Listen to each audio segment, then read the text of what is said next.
All right, y'all. I know I told you guys on Monday that I would kind of go back through this entire section and do a recording so that y'all have access to it and are able to kind of like look at it at a later time. So I'm going to go ahead and do that. I'm going to go through it, try to go through it as quickly as I can. I'm going to try not to make this overly long, but who knows? Okay. So the first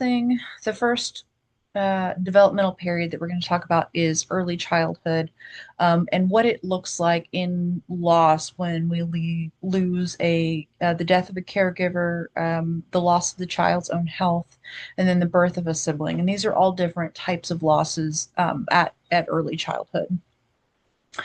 So, in terms of the death of a caregiver, although children under the age of 2 are not able to understand death, they do perceive separation. I know we talked a little bit in class about how under a year old, children very rare or children do not are not able to perceive themselves as separate from their mother. And that's, so the death of the mother is perceived as a death of a part of their self.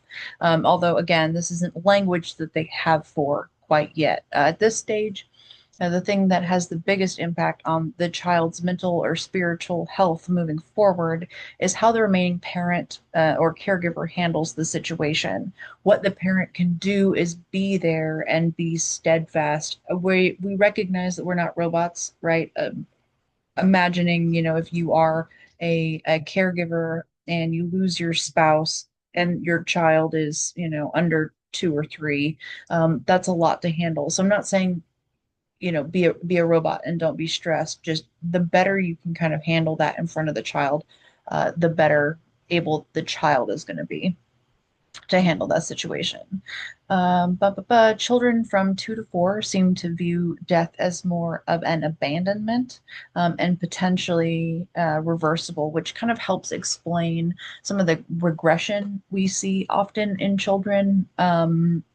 Things like bedwetting, and that's really very common. And unfortunately, it's normal. There are things we can do to kind of like help provide comfort and kind of wait for them to understand and move forward through that stage. Well, so when we're in regards to the loss of the child's own health, while families may understandably wish to shield a medically fragile child or a child with terminal illness from that reality, there is research that indicates that even when children are very, very young, if we can try to communicate with children, kind of what's going on, that's really very helpful. And we spoke in class about a child life specialist. That's becoming much, much more common. So that is a professional who is able to has understanding of child development and a deep understanding of medical language, and is able to kind of bridge the two and help young children kind of understand what's happening, and kind of taking away that fear and the unknown helps children significantly. They're able to deal with things a lot better, and communicating with them in developmentally appropriate ways. That's why they have the child development education background, is able to decrease the stress of the child versus a child who has not been communicated with, and being able to kind of like answer questions in ways that are helpful. Um, so the birth of a sibling, we've talked kind of extensively at this point in this class about how not every loss and not all grief are from negative events, right? Sometimes we have loss and grief in events that are objectively positive. For instance, the birth of a sibling. But, one of the things that we see here is that it's an identity loss, especially for children who were formerly only children. So there's all this extra stuff that's happening in that child's life that didn't used to be there. And we may find that they are grieving the loss of being an only child, the loss of parental attention. All of these things kind of change when we experience or when during the birth of a sibling. So it makes sense that we experience a type of loss um, uh, during the birth of a sibling. In terms of interventions at this age, while young children may not fully understand the permanence, or I should take that back, young children do not fully understand the permanence or complexity of this grief event. And but that does not mean that their little worlds have not been impacted. So checking in and making sure that, we're communicating early and often and with as much clarity as possible. As a professional, this may look like bringing in both the child and the primary caregivers to kind of talk openly. Kenzie talked about that when she came in to talk to class on Monday, how she likes to work with the caregiver and the child, because that kind of helps her paint a more full picture. Pardon me. And it also helps the child understand that they're a part of the solution as well as the problem. And it also talk openly about both their feelings and also their somatic responses. So we talked earlier. So somatic is body, the things that happen to our physical body, and in that talking with the caregiver and the child, they can kind of talk through if there's any sort of regression that's occurring back to the bedwetting, and that's another way that you guys can or that people can kind of speak through that.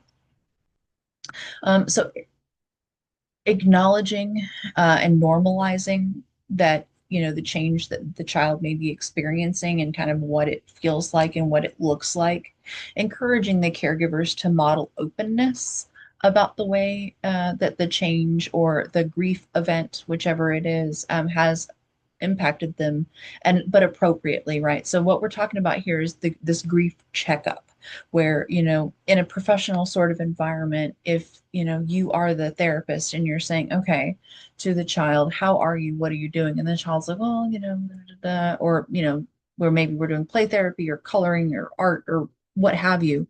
But if we can check in with the caregiver and say, how are you doing? And the caregiver is able to effectively model that they're not doing well, but that they can communicate that. Well, I don't feel good. My tummy hurts. Or engaging in play therapy with the child, or also coloring and kind of helping the child see and understand that this is a trusting environment. Uh, and then again, answering is all of the questions that the child has with as much honesty and as completely as possible. So when we're talking about play therapy, so play therapy is a type of therapy that is as non-directive as possible and kind of allowing the child to do what they want to do and engaging with the toys that they want to engage with and playing how they want to. And only really setting limits when it's necessary for safety, or say when the session is done, it's time to set limits at that point. This kind of helps the child display emotional expression as well as exploration. The child who may have felt this overwhelming loss of control during this grief event, but then in play therapy, potentially they're able to explore control again. Hello, hello. Okay, I had to answer a phone call, so hopefully there wasn't too much of a, too much weirdness between the two. Okay. Let me see. Where was I? This allows children. Okay. It also in terms of play therapy, it also helps children display emotional expression and exploration.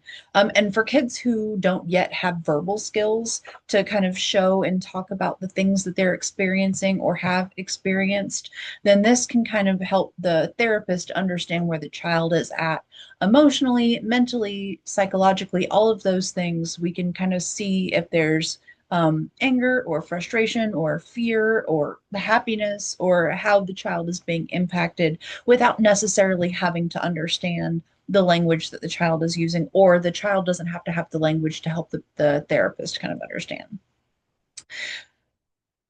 Okay, and it also can help strengthen their problem solving and or coping skills. So with elementary aged children, again, we're looking at the death of a parent, sibling, pet, and then divorce. So the death of a parent at any age, but especially in younger children, has, and I quote, a fairly immediate and significant negative impact on school performance and in grades. So research shows that it moderates or modifies the intensity of outcomes for adult educational attainment, substance use, or mental health disorders. And this is kind of, we talked about ACEs very, very briefly in class, and this is kind of where this comes into play. This outcome is increased when the death is considered to be like unnatural, if we're talking about like suicide or homicide, because there's extra stress that gets involved in that. So that kind of like adds to the negative outcomes. And then with the death of a sibling, children lose a playmate, a confidant, and much more likely that they're also going to be losing attention from their parents. There's just so much that the parents that are going through that it's really difficult for them to pay attention as much to the surviving children.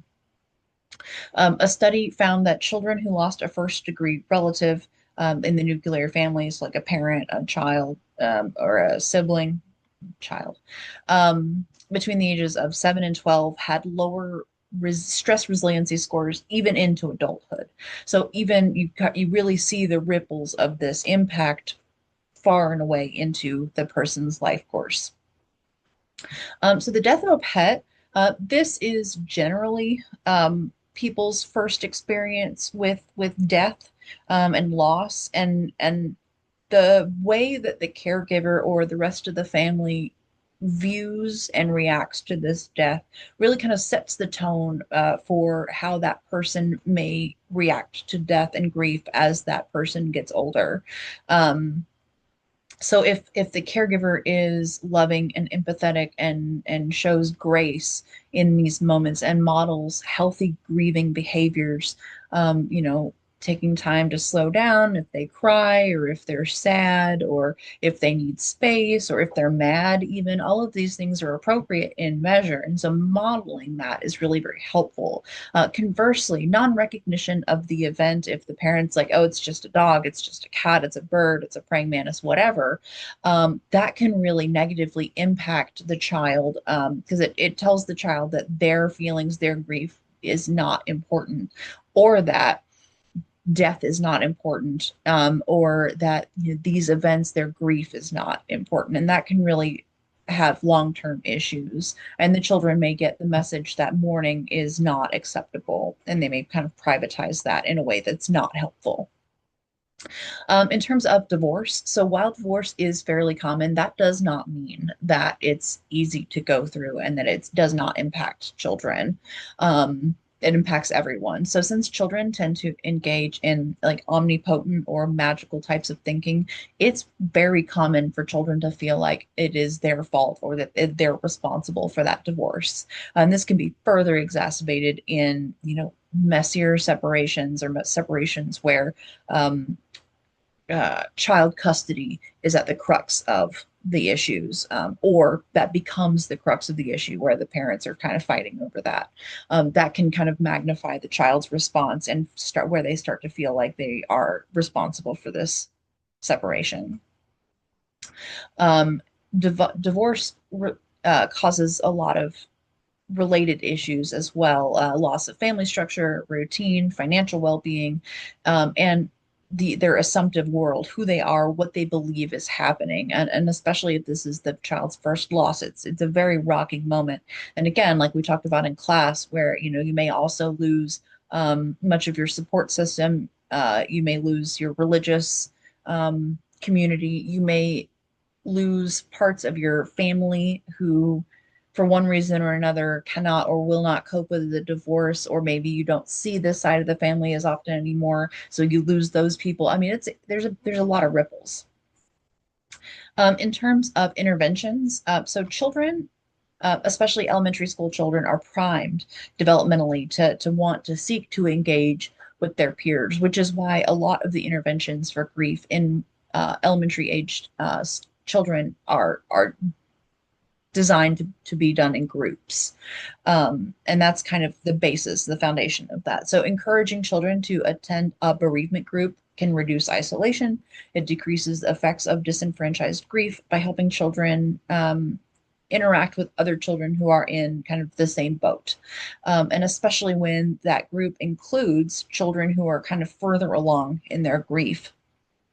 So a child who lost their or whose father died, 2 years ago in the same group as a child whose father died 2 weeks ago, they're going to be in very different stages of their grief and dealing with that loss. And so, those two children, if they can interact in a healthy and meaningful way, that can kind of help the child who experienced the loss more recently understand that there may come a point where they're going to be better equipped to deal with that loss and that the pain will likely reduce. Art therapy, especially in a group setting, again, we just talked about why, provides a safe emotional outlet, can reduce isolation and encourage development of coping skills. And all of these things kind of help children connect with each other and understand the type of loss that they have incurred. All right, tweens and teens. Again, we're talking about the death of a parent, a sibling. Now we're going to talk about the death of a grandparent, the death of a friend, and identity changing. Also, I want to mention that the underlined, I'm going to attach the whole slide deck, and those with the underlined bits are clickable links that you can go and kind of like learn more about each thing. Okay, so adolescent brains are different from both children and adults, and they're more sensitive to rewards. Erickson talks about the task of adolescents being to develop a coherent and independent identity, realizing a sense of self is fully separate from one's family. And that means that loss at this stage can be very highly impactful for teens as aspects of bereavement or grief may get folded into the person's identity unless they get assistance recognizing what they're experiencing.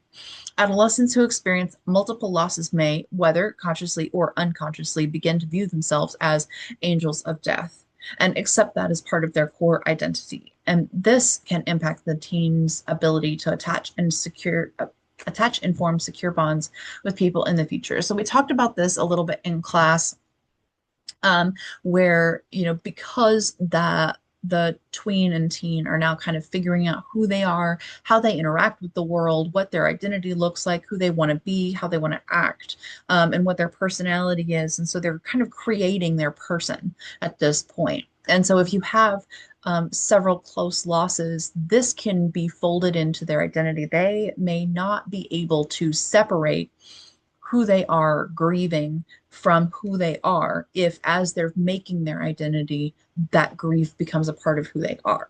And that kind of is part of the reason why we encourage folks at this age, all ages, but this age in particular, to kind of seek help. We've kind of talked a little bit about how sometimes it's hard to see that we're grieving, what grief looks like, and how those things interact with us and our personality. So those are things that we want to make sure that we are addressing professionally, what grief is and what that can look like in a person.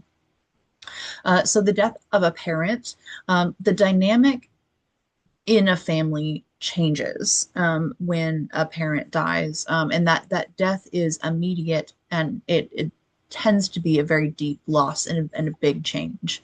Many older teens from the ages of like 16 to 18 reported that more responsibility was thrust on them during this time, and especially when they are the oldest child and they have siblings who are younger than them. Many teens were reported that they were made to feel responsible for the family and then internalized this pressure to make everything okay. And that was whether or not there was actually a spoken commandment to that teen to say, you need to help more, or you need to be more involved with these things or not, because that kind of they obviously they're humans too. They can look around and see that there is more work to be done, and they may just step up, or they may be given the you need to help with the kids more now that your mom is dead or your father is dead or grandma or whomever it is that the caregiver has passed away. So in regards to the death of a sibling, almost 8% of the United States population will lose a sibling before 25. And so a lot of all of what we spoke about in terms of with elementary aged children and siblings also rings true here too, because you're not just losing a person, right? You're losing your confidant, your playmate, and then again, you'll likely lose much of the attention that your parent would have given because the parent is busy and also grieving. The death of a grandparent. So, due to increasing longevity, the age that a person is when their grandparent dies it is getting older. Grief after grandparents die tends to be disenfranchised because grandparent deaths are expected. It's normal. We all kind of realize at a certain point if they haven't died, by high school or whatever, you're like, okay, well, old people die and that's part of life. And so when they do die, it can almost be like a, well, obviously, but that doesn't mean that there's not still pain and grief in that. Additionally, adolescents may be aware of their parents' grief and try to provide a safe space for them. So really in the teens and tweens time is when you really start to see children or the individual kind of be aware of other people's grief and their reaction. So this, Kenzie talked about kind of the spotlight effect in younger children where they think, oh, I'm the only person, this is the only I'm the only person this has happened to. I'm the only person in this environment. And it's difficult developmentally, the way your brain works, it's difficult to kind of step outside of that and perceive that other folks are experiencing life as well. And that may be painful for them. So now at this point in the teens and tweens, they kind of start to feel and understand that what they're seeing, other people are having an experience as well. And so adolescents who are aware, like, okay, my grandpa died, but my mom's dad died, that is a very different relationship. And so instead of expressing the grief that they feel, they may seek to try to find, to create space for their parents to feel grief and kind of sidestep their own grief.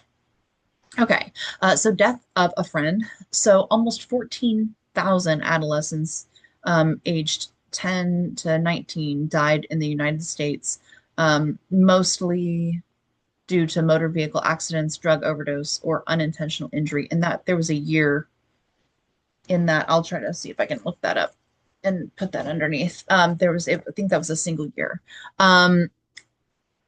Suicide and homicide were very close behind, and frequently the adolescents that are left behind can feel surprised and the injustice of that. Adding to that, there's a level of disenfranchised grief for their friends who died doing something that's considered like morally or socially unacceptable. So people who have the death of a friend occur who overdosed on a narcotic or who ended up dying aspirating on vomit after drinking too much or dying in a car wreck because they were drinking and driving or jumped off a cliff to into a ravine and shouldn't have been, all of those things, there's gonna be a level or there is often a level of, well, they shouldn't have been, and whether the adults in their life intend to um, express that that child or that teen shouldn't have been doing those things, and so their grief doesn't matter as much or not,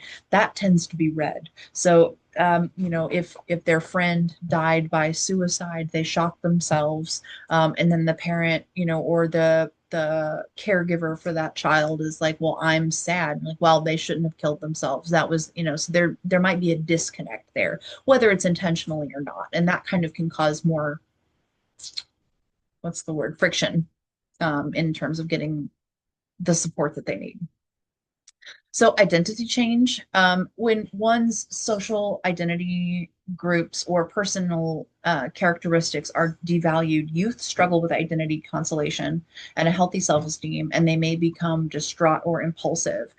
So at this time, folks in this developmental phase who may realize that they are in the LGBTQIA plus spectrum, folks who may be realizing that they are in a different socioeconomic status than their peers, folks who are realizing that, you know, their parents are different from their friends' parents, folks who have moved a lot, you know, and all of these things kind of impact the change in the person and can make things very difficult for that adolescent to kind of move through and can cause a sense of grief. Additionally, you know, if we're talking about moving, this is a very sensitive time as people kind of are figuring out who they are. Okay, in terms of interventions, be as specific and gentle with questions as possible. Vague questions receive vague answers. How are you? I'm fine. um, it's not funny, but that's kind of like, and I'm sure any of you who have ever tried to communicate with a teen or a tween um, understand that that's kind of how it goes. So Rowling suggests kind of like the following questions um, while having conversations. So you don't want to come in hot. You just kind of want to come in and try to understand. If you're trying to understand what's happening with the adolescent, asking specific questions, things like, how did you react? How do you experience your grief? How are you experiencing your grief? What does this loss mean to you? What strategies do you use to cope that are helpful? What kind of advice is helpful? And with whom do you share your loss? So we're really trying to get at the core of whether this adolescent has healthy coping strategies or if we need to try to work together and create some. In terms of like music therapy, so this is kind of very similar to the art therapy earlier. That's also really very helpful. Adolescents rely heavily on their peers, and peer interaction is viewed as the most valued activity during adolescence. So, using music therapy, especially in a group setting, can be very, very, very powerful. So somatic interventions, like again, that are body centered and that address mental and emotional issues by focusing on the mind and body connection. So that's kind of like what we're talking about there. And so the somatic and mindfulness based techniques, such as breathing exercises or body scanning, and there's a program called Learn to Breathe. And if you click on those two links in the slide deck, then that'll help you there. So teaching skills such as the body scan, for example, click on the link, self-compassion and and empowerment, as well as emotion management. So those all things are really very positive and can help the child improve and grow. Okay, emerging adults are a recently defined phase that has evolved from numerous social changes, such as the lengthening of formal education, changes in sexual norms, and economic changes that have made job opportunities that allow for the traditional Western idea of independence. So this stage is set between 18 and 30, and it's highly variant. I just, if you like try to look at what emerging adults and young adulthood looks like on the internet, you're going to get a litany of responses. Um, and it's some people disagree with it entirely. I think it's a wise idea to kind of like parse this stage out, especially with how many things, how different folks can be at this age. And as internet memes suggest, some people commit to careers and relationships and stability by 25, and some folks are still struggling to find self-sufficiency well into their 30s. And I want to point out that like, economics plays a really very strong role in that as well. The brain changes dramatically during this stage, as in the previous stages mentioned. The hypothalamic pituitary adrenal cortex evolves, and the dopamine system is sculpted, and the pruning and integration of the prefrontal cortex is completed. So there's like a bunch of brain stuff still happening. And so there's still a lot of identity changes that are happening, personality changes that are happening. So this is very much um, very much its own phase of development. And then for young adulthood, this period is from 30 to 45. And though there's an overlap with both emerging adulthood and then young adulthood, both chronologically and developmentally, oftentimes what you're looking at is the difference would be um, like where you are in life, the things that you're doing, the things that you're engaging with, whether you are still chilling, vibing, hanging out, getting a PhD, or if you are, have gone for the marriage and children sort of thing. If you're, are you doing careers, and do you perceive yourself as an adult or not yet? The primarily the focus generally for both phases actually, or for the young adult phase, is achieving intimacy and pursuing major life goals. Again, back to Erikson, the intimacy versus isolation kind of helps frame some of the losses and then the interventions that are proposed. Pardon me. Mhm. Okay. The grief of the death of a parent here, as in the previous developmental stages that we've discussed, can be exacerbated by a concept of what we call an off-time loss, which is a loss that occurs during a stage of life where they are not expected, typically earlier. And they complicate things because the individual who experiences the loss, um, there's so few peers that are available to kind of like help that individual through that time, that it's a very difficult thing, like finding a peer role model for grieving that particular loss, and or even just somebody that you can relate to. And this individual may struggle with isolation due to this. Several of the class y'all have kind of shared, especially those whose parents died earlier in your lives, where you may have been the only individual in your peer group who had gone through that. And additionally, in addition to the obvious emotional toll that the parent death may cause, many emerging adults still rely on their parents both emotionally and financially. And the loss of the parent may remove critical support and may represent ultimately a threat to material security.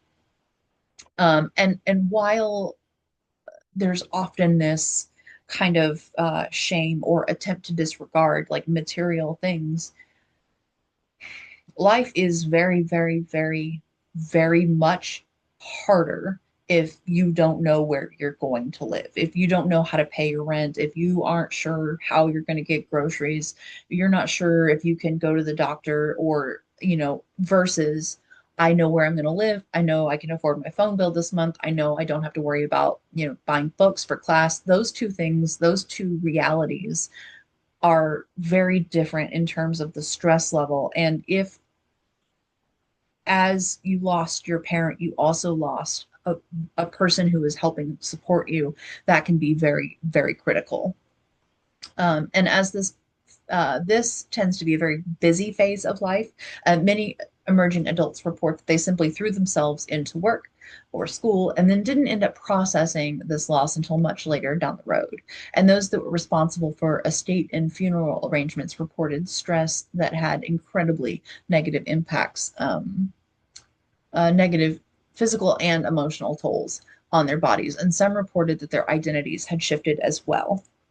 I thought that this was interesting. In one of the books that I was reading, it was talking about a young lady who had been in college when her dad died, and it said that she stated that she was no longer viewed as, a tall basketball player, but she's now just the girl whose dad died. And so it wasn't even just her own, how I viewed her identity, but how her peer group viewed her identity. And that's a big shift. And there's a lot of changes to kind of try to cope with and fold into who you are. In terms of the death of friends or lovers, the death of friends of lovers may lead to feelings of disenfranchised grief, as family members tend to be viewed as legitimate grievers, so nuclear family or even cousins and such. And then friends are often relegated to somewhat like of a second class. Motor vehicle accidents, suicide, and homicide are the primary causes of death in this age, which makes the deaths sudden and causing additional layers of confusion and despair. So it's not even something you guys can that people can kind of be expecting generally. It's one of those things where you talk to folks and they're like, yeah, we had dinner last night, and this morning I woke up and to text messages saying that, Stacy was dead. And so that's a huge shift, and that's just something that you have to cope with. One of those things where, like, okay, well, what is it that I said to them? What was the last thing that I said to them? And even if in jest your last thing is, night bitch or whatever, that's something that sticks with you. Where if I saw Stacy last night and I said night bitch, and then this morning we're like, hey, how are you, then it means nothing. But if that's literally the last thing you said to your best friend, that could very potentially be something that ends up causing rumination, and wishing for change when it's just not possible. So suicide is the second most common cause of death in people's ages 15 to 35. Did I say second? I'm going to say that again just to make sure. Suicide is the second most common cause of death in people ages 15 to 34. Just sit with that for a second. Reactions to death by suicide vary wildly, from confusion to anger to sadness, and oftentimes a mix of all of them. I had a person in my life at this point now, many years ago, who died by suicide, and I was talking to another friend of mine, who also struggles with depression, and we were kind of talking about it. And my friend was like, I have to be mad at that person. I have to feel anger. I cannot, I have to hate them for doing what they did. And I was like, oh my gosh, why? Like, that's, there was so much pain and fear in that decision that they made. So the friend I was talking to was like, well, if I don't hate them for what they did, I might be jealous and I might be more tempted to take that same path. And so I just want to stop here for just a minute, and I want to honor the pain and the suffering that comes before a death by suicide, but then also after. That kind of death is really very difficult on the people that get left behind. And if after your life has been impacted by a death by suicide, I would deeply, deeply encourage you to reach out to a professional to kind of talk about it, and recognizing that however you feel about that death, whether you feel anger, whether you feel jealousy, whether you feel happy, whether you feel angry, all of that, the entire spectrum of human emotion when it comes to that kind of death is normal. Um, in my work, in hospice, I spend like half my time talking to caregivers and normalizing their feelings, where they're kind of like, I wish they would die. And often it's not that frank, and it's whatever. But I think people are expecting some sort of judgment and harshness to come with that. But the reality is that there's not a way to feel about these things that is wrong or incorrect. It's what we do with those feelings and how we move past them that we want to encourage, or yeah, that we want to encourage. We want to kind of encourage people to look at things and then kind of cope with it. Pardon me, I'm sorry. I know this is a long lecture. I'm sorry. Okay. Chronic conditions such as when we're talking about chronic illness, chronic conditions such as autism spectrum disorder can have a large impact on people in this age group, as a key task of emerging adulthood is becoming self-sufficient. This and other disorders that are both physical and mental can impede progress. So emerging adults with chronic illness, from diabetes to cancer to chronic kidney disease, pardon me, often need to receive care, and often from adults, other adults such as parents, or other caregivers, which can leave the emerging adult feeling like they're not progressing like their peers are, and can cause grief of the loss or lack of independence. And that can cause like a giving up of sorts, like a failure to launch sort of situation. And the emerging adult may not even seek to assert any type of independence at all at that point. Okay, so when we're talking about the loss of economic stability, because this is so relevant right now. In 2000, 12% of adults 25 to 35, or pardon me, 25 to 34 lived with their parents. In 2017, that number rose to 22%. So almost double. And then that percentage has dipped somewhat to 18% in 2023. That's still like about 1 in 5 people in the age group of 24 or 25 to 34. And then, despite the commonality of this, there's still an immense social pressure to move out. And those who are living with parents may feel a sense of loss at not having their own space. And having people in their lives that ascribe to the bootstrap method does seem to have a negative impact on the adults in question. It's incredibly stressful to have people, whether it's friends or other family members, anything like that, where they're just like, "Oh my gosh, you're still living with your parents." I'm like, yeah, hmm yes, and that all can be really very stressful and add to the sense of loss and the lack of independence. So interventions at this stage, this is kind of where we're going to start to see interventions that are more like uh, educational, like psychoeducational. So psychosocial education about grief can help the emerging adult normalize the grief response, and especially for disenfranchised grief, this can help the individual understand the impact on daily life, developing healthy coping mechanisms, and build self-esteem, which assists in the healing process. So just even getting like an understanding of what is and what isn't normal um, is really very helpful for most folks at this stage. And so individual talk therapy is also something that we want to look at.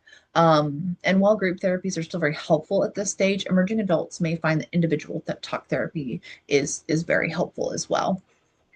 And then, as in adolescence, mindfulness and somatic therapies are very helpful also to assist in processing of grief and assist in avoiding rumination because we kind of want to help people kind of move past the fear and the kind of stress and talking the self-talk that's really very negative. Okay, middle adulthood. So this period is generally accepted to be ages 45 to 65. Adults in midlife generally experience the death of loved ones more frequently than in younger years, and they also tend to experience more living losses, such as chronic health conditions, divorce, and career transitions.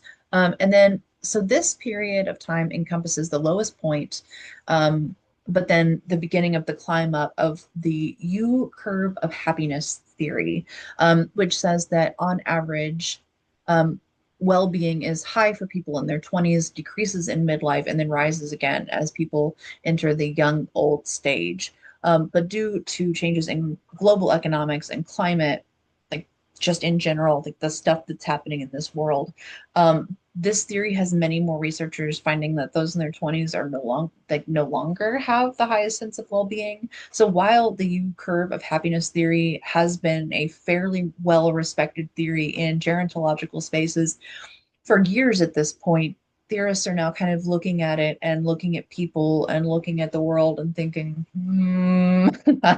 I don't know. So maybe we'll start to see a change in what we believe the U curve of happiness theory looks like if we're even able to kind of um, graph out what happiness looks like and what satisfaction looks like based on age. So in terms of the types of losses that we're going to look at, the first one being the death of a parent. And although at this stage the death of a parent is expected or becomes to be more expected, that really doesn't help much in regards to easing the pain. So approximately 45% of adults 45 to 49 have lost their father, and 26% have lost their mother. So we're looking there at, how women tend to be longer lived than men. So, that kind of accounts for the difference in percentages there. The death of a parent at this stage can bring the siblings back together who've drifted apart. And in those cases, all parties involved experience greater protective factors compared to those who do not rely on siblings to assist during the grieving process. This increase in contact tends to be time limited and go back to the general pre loss state. So basically, what that says is that, while in the active in the end of life for the parent, the siblings tend to come together and kind of lean on each other. And even after the parent dies, there's likely going to be a period where everyone's kind of like working together. But then, maybe 6 months to a year later, you'll generally find that relationship goes back to baseline. And if you guys, while you guys may have been talking daily as mom was dying, and maybe somewhat after, generally you'll find that you'll go back to however often you were communicating prior. And then more so in this stage than other developmental stages, the death of a parent can cause the individual to reflect on their own mortality, likely because at that point you're potentially from 45 to 65. Did I say from yes, I'm sorry, I'm reading my notes. Yeah, 45 to 65. So at that stage, you might get your first blood test back that says your cholesterol is high, maybe your A1C is high, maybe you need to start watching your blood pressure. So when your parent dies, you're like, oh my God, that happens. People die. And so there tends to be more of a reflection, and a view that maybe we're not immortal. Okay. So the death of a child, we talked about this with Professor Ciclope. This is a devastating loss. Full stop. It is always considered an off time loss. So, regardless of the age of the parent, if the child predeceases the parent, that is an off time loss because that is generally not expected. Complicated grief is more expected and is more general. That there's more generally recommended that an individual seek out professional assistance. I'm not going to harp on that too much because we talked about it so much in third the third module. So the death of a sibling, so depending on the sibling's age, this could also be considered an off-time loss, especially if a death order that, or pardon me, a death that's substantially out of birth order, such as the youngest child of three or four siblings dying first. That can be really odd for people to experience, and again, often causes the other siblings to reflect on mortality.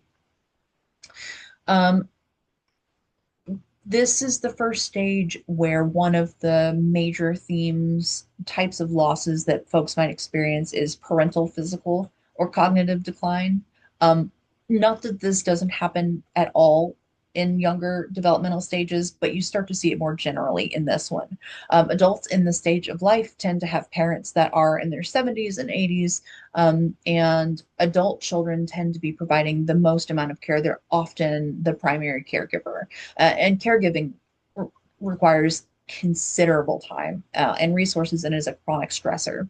The obligation entails a loss of freedom or time for the individual's own interests or relaxation, the loss of the parent they knew, losing the role of child to care for the parent, so that you might find that there's like a switch that occurs where you no longer identify as strongly as the child in the relationship. You may slowly kind of start to identify as the caregiver, which is a change in identity as well. Um, the financial cost of caregiving, so either directly, having to pay for caregivers or DME, durable medical equipment or skilled care, or having to reduce paid work in order to care for the parent. All of these things are extraordinarily expensive, or even just the impact on your own health, and then now having to kind of like navigate, additional medical bills for your own self because of the stress and the difficulty that you experience. And then the loss of one's own health. People in Western society often find themselves with one or more chronic conditions at this time, from high blood pressure to high cholesterol, diabetes, etc. And especially for folks who have either consciously or subconsciously identified as a healthy person, this can come with a feeling of loss, particularly for folks who maybe were athletic or always really very, active, and we're always doing stuff, and always, they consider themselves to eat well and do things and this, and the third. The first like chronic illness that a person is diagnosed with, even if it's one that's fairly common, can come as kind of an identity shift. One moment. Um, so another type of loss that we kind of want to touch on here that we've kind of talked somewhat about earlier is the loss of one's dreams. Um, considerations of what family, career, and life goals are still realistic, and what's no longer possible at this stage can involve a loss of faith in unlimited potential. I think especially for folks who were raised with this idea that you can do anything and be anything and you can do all these, amazing things and you're so smart and all of these things and that's great. And then you get to a point where you're like, even if I worked really, really hard, at this point in my life, I will never be an astronaut. That's just not in the cards. If I wanted to do that, that was a thing I would have had to have started many years ago. Or, I'll never be an Olympic swimmer, or I'll never be on the NFL team, whatever, all of these things that you may have, and especially, or even if it was something that was kind of like in the back of mind, where you're not really consciously thinking about it, or you're not really, it's not an expressed goal, but just one of those things that you've kind of considered and realizing that you're at a point in your life where that's no longer possible can be really stressful. Okay, in terms of interventions, so mindfulness-based cognitive therapy, which is an 8-week group intervention that trains meditation with the goal of integrating meditation into participants' lives. It explores patterns of thinking, emotion, and behavior, and emphasizes choice in responding to distress and developing skills. So that's, one of those ways that cognitive therapy has kind of been used. And then mindfulness based stress reduction, also an 8-week program with mindfulness at its core to assist in the general population with acute or chronic stress due to pain, grief, work, illness, etc. It's designed to reduce avoidance and maladaptive coping skills, and it emphasizes waking up and being present. And that's all in addition to individual therapy. Okay. Um, this slide and one more, guys, I promise. I'm so sorry. So young, old. So this is the first stage of older adulthood. And if you guys are familiar with like gerontology, usually we do, young, old, older, and like oldest old. And there's kind of like the three stages of older adulthood. In with grief, I found that just kind of these two stages were sufficient to kind of cover all of the types of grief that we're really looking at here.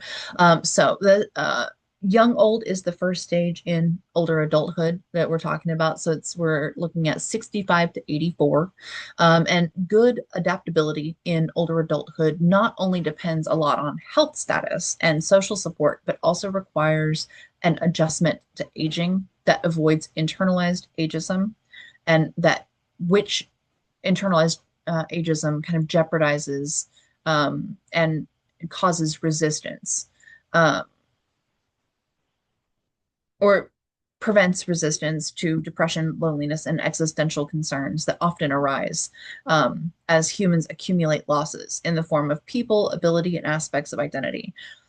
As you age, especially once you're at the point where you're 65 to 84, you've likely had many death related losses.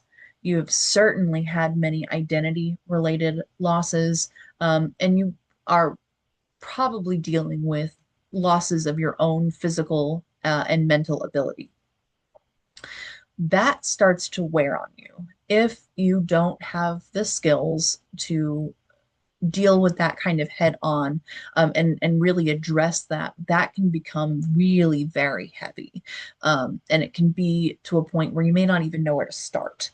And so I deeply encourage folks to kind of, as losses happen, as you're dealing with things, to just deal with them as well as you can, as they come. Okay. So the death of the spouse or partner. In the older adulthood stage of life, when losing a spouse, it is more likely from an illness than a sudden trauma. And widowhood is more a process than and not as much of at like a singular event. In general, social connectedness that survives beyond the relationship promotes well-being and resilience. So the more folks you have around you that are around after the death of your spouse, the better you're going to be able to cope. Um, However, the loss of a spouse or a partner can include sexual bereavement or the mourning of the loss of sexual intimacy.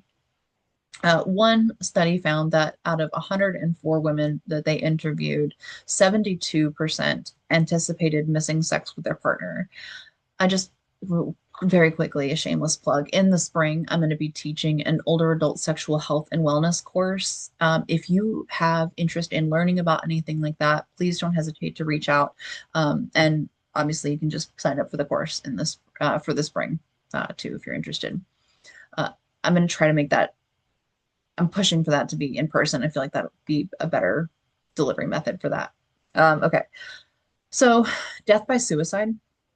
Although suicide tends to be lower in the 65 to 74 range than in, pardon me, strike that, reverse it. Although suicide tends to be lower in those 65 to 74 than in younger age groups, beyond the age of 74, rates start to increase with age. And then additionally, there's a concept called silent suicides, and those tend to go underreported or unreported.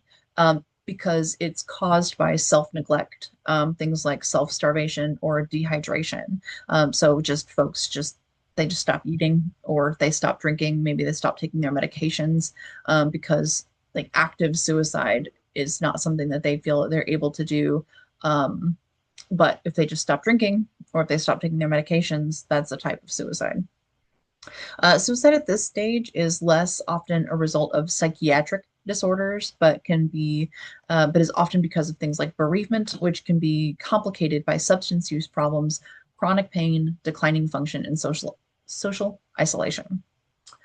So the death of an adult child, in addition to the extreme pain of losing a child that has been discussed previously, the death of a child at this stage can have numerous ramifications as they may lose connection to children or great grandchildren, in-laws, and caregiving, and that's either in direct care or financial assistance, and that adds a layer of complexity. So, like when we were talking earlier about emerging adults losing parents and that kind of having a material impact on their way of life, um, that kind of gets mirrored here as well. And additionally, one of the things that's shown to have direct and immediate impact on quality of life is whether an individual has a social circle or not. So if by their child dying, they lose access to the people who were visiting them, that is going to severely complicate things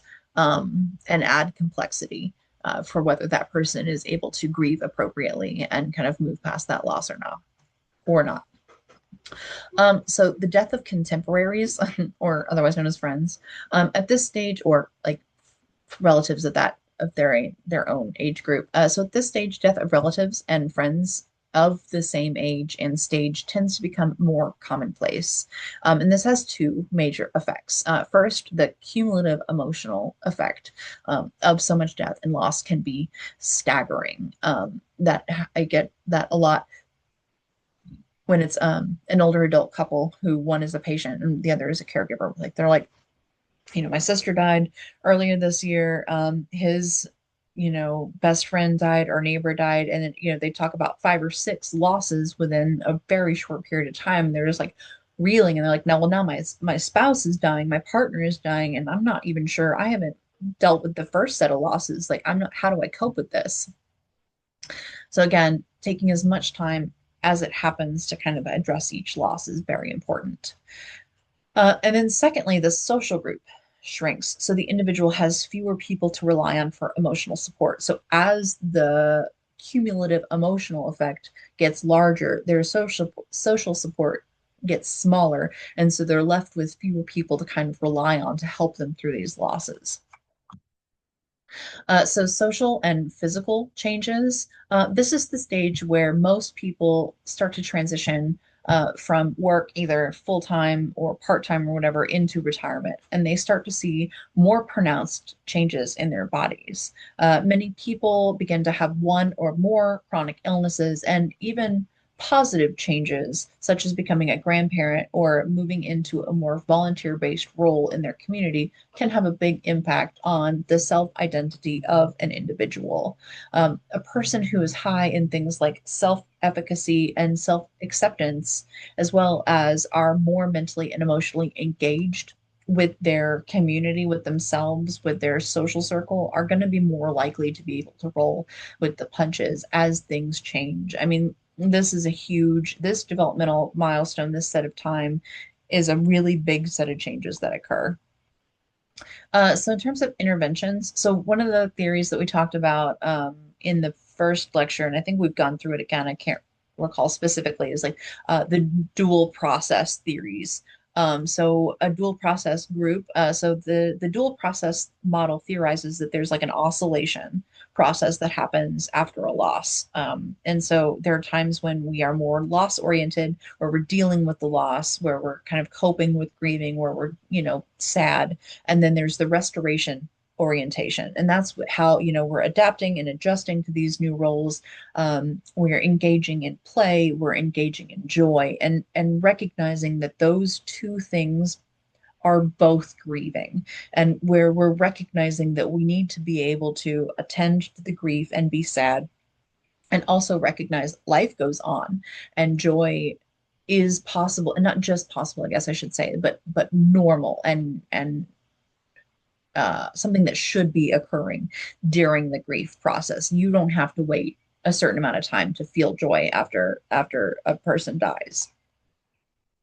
And then there's also a group called Meaning in Loss group, and so that's typically a 12-session group that utilizes psychoeducation about grief, as well as storytelling, and encourages participants to process their grief in such a way that includes their loss in their identity in a positive and meaningful way. So, kind of like recognizing the shift from wife to widowhood, but recognizing that that can still be, we can still find positive moments in those changes. Okay. Oldest old. The final stage of life, or the oldest old, looks at folks who are 85 or older. Protective factors at this age and stage are things such as having adequate access to services and social support, nutritious food, spiritual beliefs, regular exercise and activities. Risk factors are things such as failing health, a lack of a social support network, and lack of financial resources. Money matters. It just does. I'm sorry. I know that's not especially vogue to say, but if you don't have resources, your life is so much harder. Anyway, okay. Loss. Uh, the death of a spouse or life partner in all stages of life. Losing a partner is devastating. And it can, but in this stage, it can mean losing a large part of what is left of your social network. With the likelihood that so many of the individual's friends and relatives have already died, this means that their natural supports are lessened as well, and the person may feel as if they have no one left. And the loneliness can come from this need of special attention. Um, Back to death by suicide, this age group has the second highest risks of suicide. The large risk factors are decline in physical health and recent bereavement. And that makes sense. Like, I can't even be mad about that. Like, I understand. I understand. The loss of driving, that's really, really big one. Typically, older adults themselves are the ones who determine for themselves when they give up their license. But even in that case, no longer driving is a loss of perceived independence, self-efficacy, and the freedom of spontaneous action, mobility, and participation in common activities. So we've kind of talked a lot about through this the importance of socialization and what that looks like. And so if once your spouse has died and you were formerly mostly engaged in, the VA or the VFW or the church, or the animal shelter, or wherever it is that you personally found social connection, and now you are also no longer able to drive, that is a really big change. Um, Even just the loss of spontaneous action. How many times have you been like, you know what, I cannot rest until I have a Snickers bar? So you get in your car and you drive to the gas station and you get yourself a Snickers bar and all is well. Okay. At this point, if you are no longer able to drive, you've been able to drive from the age of 14 to 85, 90 years old. And now all of the sudden, you can no longer just go get yourself a Snickers bar. I think DoorDash and all that has been very helpful, but we'll see. So the loss of home, and the need to move. So the oldest old typically desire to stay in their homes, and moving at this stage of life is rarely a desired change. Moving at this stage also tends to feel like a negative loss because often moving in with adult children or into an assisted living community or skilled nursing. This, combined with other losses such as driving and physical ability, can lead to some individuals feeling as though they no longer have any autonomy or control over their life. Realistically, joining them in that and recognizing and validating that, like, yeah, this is trash. You're right. This is really hard. And I'm sorry that this is happening. Even just those few sentences, and not trying to like, because there's oftentimes, or for me, there's often this desire to kind of like be like, no, it's fine. We'll find the silver lining. Everything's fine. But sometimes you're like, yeah, this is awful. You are right. That is correct. And that can really help for folks. So some of the interventions here, so acceptance and commitment therapy. This is an action-oriented approach to help people discover what they value in life and lead their lives in that manner. It's predicated on the six core processes.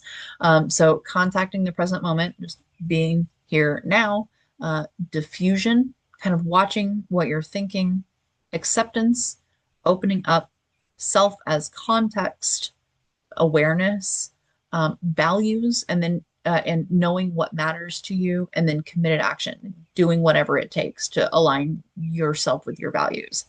And the foundation of this therapy is to accept what is in your personal control and commit to taking action to enrich your own life. What can I do here now? I personally have a motto of I do what I can when I can, and that aligns beautifully with that. So ACT, the acceptance and commitment therapy with older adults, has been shown to combat depression, anxiety, and coping with chronic pain. And this can be done either in an individual therapy or in a group. So life review and reminiscence therapy, it assumes that if older adults look back on their lives and reflecting on both the good and the bad memories, they can face and resolve unfinished business and achieve peace. And this again can be done by both clinicians in a formal therapeutic sense, but it can also be done by non-clinical staff in a non-formal sense. Even, the individual's children or neighbors or whomever can kind of lead folks through a life review and kind of help inspire um, processing of that kind. Okay. Thank you guys so much. I appreciate your time. I hope that you learned some stuff and enjoyed this lecture. I appreciate you.